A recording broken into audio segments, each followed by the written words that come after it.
Subscribe करें ताकि समय समय पर नोटिफिकेशन आपको मिलती रहे। तो चलिए ज़्यादा समय लेते हुए शुरू करते हैं यहाँ पर। ठीक, सबसे पहले यहाँ पे प्रश्न नंबर 1 जिसमें कहा गया है रोमन साम्राज्य के पतन के बाद के परिवर्तन, यानी कि हाँ आपका जो है एग्ज़ाम में सवाल आ सकता है कि रोमन साम्राज्य के पतन के बाद में क्या परिवर्तन हुए, रोमन साम्राज्य के पतन के बाद में पतन यानी कि उसके नाश, उसका ख़त्म हो जाने के बाद में क्या बदलाव आए। तो इस तरह से आपके एग्ज़ाम में सवाल पूछ सकता है। तो देखा जाए यहाँ पर ज़्यादा मुश्किल नहीं है, बहुत आसान है यहाँ पर। तो रोमन साम्राज्य पश्चिम और पूर्वी क्षेत्र में बट चुका था। पश्चिमी प्रांतों की राजधानी रोम था, जबकि कस्तूनिया पूर्वी प्रांतों की राजधानी बना।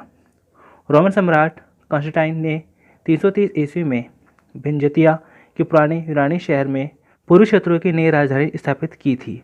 नई राजधानी इसके नाम पर कस्तूनिया के रूप में जानी गई। पश्चिमी हिस्से के साम्राज्य के पतन के करीब 1000 साल बाद भी पूर्वी हिस्से में रोमन साम्राज्य टिका रहा। यह पूर्व रोमन साम्राज्य या बेंजतीय नाम से जाना गया। तो देखा जाए यहाँ पे चलते हैं कि यहाँ पे कुछ ऐसे परिवर्तन हुए थे रोमन साम्राज्य पतन के बाद में, जो मैंने आपको यहाँ पे बताया है। और चलिए ज़्यादा समय लेते हुए चलिए अगला क्वेश्चन शुरू करते हैं। तो चलिए आगे बढ़ते हैं। प्रश्न नंबर 2, अब बात आती है यहाँ पे प्रश्न नंबर 2 की इस्लाम की प्रमुख शिक्षाओं पर चर्चा करें। यहाँ आपका जो है सवाल आ सकता है इस्लाम धर्म की जो है प्रमुख शिक्षाएँ कौन सी है, इस्लाम की प्रमुख शिक्षाएँ क्या है वो लिखिए, या इस्लाम की प्रमुख विशेषता क्या है वो लिखिए, इस्लाम के प्रमुख गुण क्या है वो लिखिए। तो इस प्रकार आपका गलती कि सवाल बन सकता है। तो यहाँ देखा जाए इस्लाम में जो बहुत सारी शिक्षा है, बहुत सारी अच्छी अच्छी बातें हैं। तो इनमें से गलती है कि मैं कुछ बहुत ही जो है कम चीज़ें लेकर आया हूँ, कम ऐसी शिक्षा है वो लेकर आया हूँ जो आसान भी है, ज़रूरी भी है। तो देखते हैं यहाँ पर। तो इस्लाम धर्म में देखा जाए बहुत सारी ऐसी महत्वपूर्ण शिक्षाएँ हैं, लेकिन मैं कुछ ही लेकर आया हूँ क्योंकि मैं सवाल को ज़्यादा बड़ा नहीं करना चाहता, मैं सवाल को ज़्यादा लेंथी नहीं करना चाहता, इसलिए यहाँ पर मैं कुछ महत्वपूर्ण शिक्षाएँ लिखना चाहता हूँ। देखा जाए सवाल में अगर आपसे कहा जाए यहाँ पर गलती है कि इस्लाम धर्म की प्रमुख शिक्षाएँ लिखो, जैन धर्म की प्रमुख शिक्षाएँ लिखो, बौद्ध धर्म की प्रमुख शिक्षाएँ लिखो, या इनके गुण लिखो या विशेषताएँ लिखो, तो ऐसे में आपको करना क्या है, आपको जो है कुछ अच्छी अच्छी बातें हैं जो सभी धर्मों में कॉमन है, आपको वो अच्छी अच्छी बातें लिखनी है। तो इस तरह से आपको जो है नंबर मिलने के चांस आपको बन जाते हैं कि आपको कुछ ना कुछ अच्छे नंबर मिलेंगे, क्योंकि जितने भी धर्म हैं सभी धर्म कहते हैं कि हमें जो एक अच्छा ही हमें आगे बढ़ने के लिए कहते हैं, अच्छा ही हमें करने के लिए कहते हैं, अच्छा ही हमारे लिए कहते हैं कि सोचते हैं। तो सभी धर्मों की बहुत सी कहते हैं कि अच्छी बात है, आप वो लिख सकते हैं जो कॉमन है। अब फिलहाल कहते हैं यहाँ बात करते हैं इस्लाम धर्म की कुछ शिक्षाएँ हैं उसके बारे में। तो देखा जहाँ पे इस्लाम का अर्थ है ईश्वर के समक्ष संपूर्ण समर्पण कर देना। तो यहाँ पे इस्लाम में माना जाता है कि हमने अपना को पूरी तरह से जो है समर्पण कर दिया है ईश्वर के सामने, यानी कि हम जो है हमारा सब कुछ है वो ईश्वर है और ईश्वर ही हमारा सब कुछ है। इस्लाम के अनुसार ईश्वर एक है। मोहम्मद साहब आखिरी और महानतम पैगंबर माने गए हैं। पवित्र जीवन व्यतीत करना इस्लाम की शिक्षा का महत्वपूर्ण सार है। तो इंसान को जो है अपना जीवन पवित्र रूप से जीना चाहिए, उसे किसी तरह के पाप दोष नहीं करने चाहिए। निश्चित समय पर नमाज और रोज़े रखना जरूरी है। तो ये यहाँ पर कहते हैं कि जो है इस्लाम जो है उसमें कहा गया है यहाँ पर कहते हैं निश्चित समय पर नमाज और रोज़े रखने चाहिए। तो इसके अलावा और भी कहते हैं इस्लाम धर्म की बहुत सी शिक्षा है, बहुत सी विशेषता है, बहुत से गुण हैं, बहुत सी अच्छी अच्छी बातें हैं जो आप अपनी तरह से बना के आप कर सकते हैं। तो चलिए आगे बढ़ते हैं।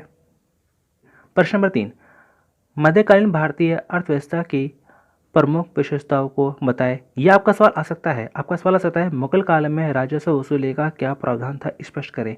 तो कैसे भी सवाल घूम फिर के आ सकता है, यानी कि यहाँ पे देखा जाए हम मध्यकाल यानी कि उस टाइम पे जो मुगल काल था उस टाइम जो है गलती कि जनता से किस प्रकार से वसूल किया जाता था, राजस्व वसूल किया जाता था, वो तरीका क्या था, क्या तरीके थे उनकी क्या अर्थव्यवस्था की विशेषता थी। तो कैसे भी कहते सवाल यहाँ पर आपका घूम फिर के आ सकता है। तो चलिए शुरू करते हैं यहाँ पर। तो देखा जाए यहाँ पर मुगल साम्राज्य में खासकर अकबर के शासनकाल में राजस्व वसूली की पद्धति में दूरगामी परिवर्तन आए। अब राज्य और किसान या जागीरदार जैसे भूस्वामी वर्ग के साथ कोई मनमाना संबंध नहीं रहा था। जमीन की उर्वरता का हिसाब रखा गया और उसके बाद बाजार के तत्कालीन के उसी समय की कीमत के आधार पर राज्य के हिस्से का नकद मूल्य आंका गया। इसी के अनुरूप यानी इसी के अनुसार नकद के रूप में राजस्व तय किया गया। ये कृषि का वाणिज्यकरण का दौर था। वाणिज्यकरण एक व्यवसायीकरण का दौर था, यहाँ पे बिजनेस का दौर था और राज्य नकदी फसल को बढ़ावा देता था। राज्य ने इन इलाकों में भी खेती को बढ़ावा दिया जहाँ उस वक्त तक खेती नहीं होती थी या जंगल थे।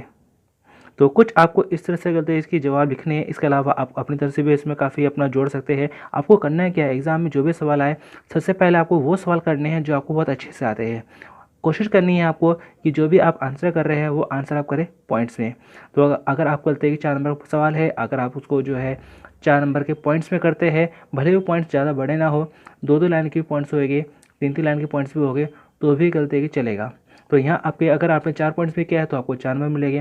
लेकिन अगर आप यहाँ जो है इस तरह से अगर आप बना बनाए करते हैं तो यहाँ आपके जो है नंबर कटने के चांस बढ़ जाते हैं। इसलिए मेरा सजेशन है कि आप जो भी सवाल पूछा जाए आप उसका जो आंसर है वो पॉइंट्स में करिएगा। तो चलिए आगे बढ़ते हैं। अगला एक और बहुत ही इम्पोर्टेंट सवाल है। इस सवाल में आपसे कहा जाता है यहाँ पर मुगलों के आगमन के बाद भारत में होने वाले परिवर्तन को बताइए। तो देखिए सबसे ज़्यादा जरूरी है सवाल को समझना। अगर आप जब तक सवाल को नहीं समझेंगे अच्छे से तब तक आप उसका जवाब नहीं दे सकते। इससे ज़रूरी है आपको दस सवाल को अच्छे से समझे कि सवाल हमसे पूछ क्या रहा है, तो तभी हम उसका सही जवाब दे सकते हैं। इससे ज़रूरी है आप सवाल को अच्छे से समझे। देखिए इस सवाल में कहा जाता है मुगलों के आगमन के बाद भारत में होने वाले परिवर्तन को बताइए। जब भारत में गलते हैं कि जो मुगलों का आगमन हुआ था, आगमन यानी कि जब प्रवेश हुआ था, जब मुगल भारत में आके बसने शुरू हुए थे, जब मुगलों ने भारत में आकर रहना शुरू किया था, तो भारत में बहुत सारे परिवर्तन आए। सामाजिक, आर्थिक, सांस्कृतिक कई तरह के परिवर्तन आए, कई तरह के परिवर्तन यानी कि बदलाव आए। ये बदलाव क्या थे? तो देखा जाए मुगलों के आगमन ने एक नए युग की शुरुआत की थी। राजनीतिक और सांस्कृतिक स्तर पर उदारता, सहनशीलता और एकता की भावना बढ़ती गई। कला की विभिन्न विधाओं में भारतीय और मुस्लिम का कला का संरक्षण देखने को मिलता है। स्थापत्य, चित्रकारी, कला साहित्य और धार्मिक वातावरण का समन्वय की भावना देखने को मिलती है। तो देखा जाए जब मुगल भारत में आए, भारत में रहने लगे, भारत के वासी हो गए, भारत में गलते घुल मिल के एक हो गए, तो अब यहाँ जो है गलते की जो है दोनों संस्कृतियाँ एक हो गई। इसके अलावा देखा जाए मुगलों के भारत में आने से कई तरह की गलते संस्कृतियाँ हैं उनका मिलाप हुआ है। बहुत से चित्रकारी है, बहुत से मूर्ति कला है, बहुत से स्थापत्य कला है, बहुत सी इमारतें हैं, उनको बनाने की कला में परिवर्तन आया है। तो चलिए आगे बढ़ते हैं। प्रश्न नंबर 5, मध्यकालीन धार्मिक आंदोलन पर प्रकाश डालिए। तो इस सवाल में कहा जाता है कि मध्यकाल के दौरान भारत में जो है बहुत सारे धर्म को लेकर आंदोलन शुरू हुए, धर्म को लेकर बहुत से बदलाव शुरू हुए। ये बदलाव क्या आते हैं, ये आंदोलन क्या आते हैं? तो देखा जाए धर्म और सांस्कृतिक क्षेत्र में मध्यकाल में विशेष परिवर्तन हुए। भक्ति आंदोलन की लहर ने जनमानस में ईश्वर भक्ति, आत्मशुद्धि का संदेश दिया। भक्ति आंदोलन में उपासना और भक्ति द्वारा ईश्वर तक पहुंचने का मार्ग सुझाया। यानी कि ईश्वर तक हम पहुंच सकते हैं कैसे? उपासना से और भक्ति द्वारा हम ईश्वर की प्राप्ति कर सकते हैं, ये बताया गया है यहाँ पर। इसमें कर्मकांड और बलि के स्थान पर शुद्धता और भक्ति पर जोर दिया गया है। यानी कि हमें जो है गलते है कि जो बड़े बड़े कर्मकांड करने की जरूरत नहीं है, किसी प्रकार की हमें बलि देने की जरूरत नहीं है, बल्कि हमें अपने जो है शुद्धता और भक्ति पर जोर देने पर बल दिया गया। जाति व्यवस्था और ब्राह्मण के अधिकार पर को अपना निशाना बनाया। यानी कि बहुत से जो है जाति व्यवस्था थी, बहुत से गलते की गलत व्यवस्था थी, जिसका गलते कि यहाँ पर विरोध किया गया। इस समय देखा जाए रामानंद, कबीरदास, रविदास, मीराबाई, गुरु नानक जी आदि संतों और महात्माओं ने जनमानस पर प्रभाव डाला था। तो चलिए आगे बढ़ते हैं। प्रश्न 6, इस सवाल में आपसे कहा जाता है कि सामंतवादी व्यवस्था किसे कहते हैं? यह सामंत व्यवस्था से आप क्या समझते हैं? सामंतवादी किसे कहा जाता है? ये इस तरह से आपका सवाल कैसे भी कहते हैं घूम फिर के आ सकता है। तो ज़्यादा मुश्किल नहीं है, बहुत आसान है यहाँ पर। तो इस सवाल में कहा जाता है कि रोमन और जर्मन समाज के मिलन यानी कि इनके एक होने से एक नई संस्था सामंतवाद का उदय हुआ था। यह एक सामाजिक, राजनीतिक और आर्थिक संगठन की एक पद्धति थी जो यूरोप के मध्य काल की विशेषता बनी थी।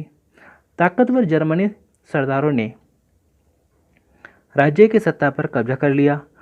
राज्य ने उन्हें राजनीतिक और न्यायिक अधिकार सौंपे। राजनीतिक प्रभुत्व का एक श्रेणीबद्ध संगठन निर्मित हुआ। इस संगठन के शीर्ष पर राजा था, सबसे बड़ा ताकतवर राजा माना गया।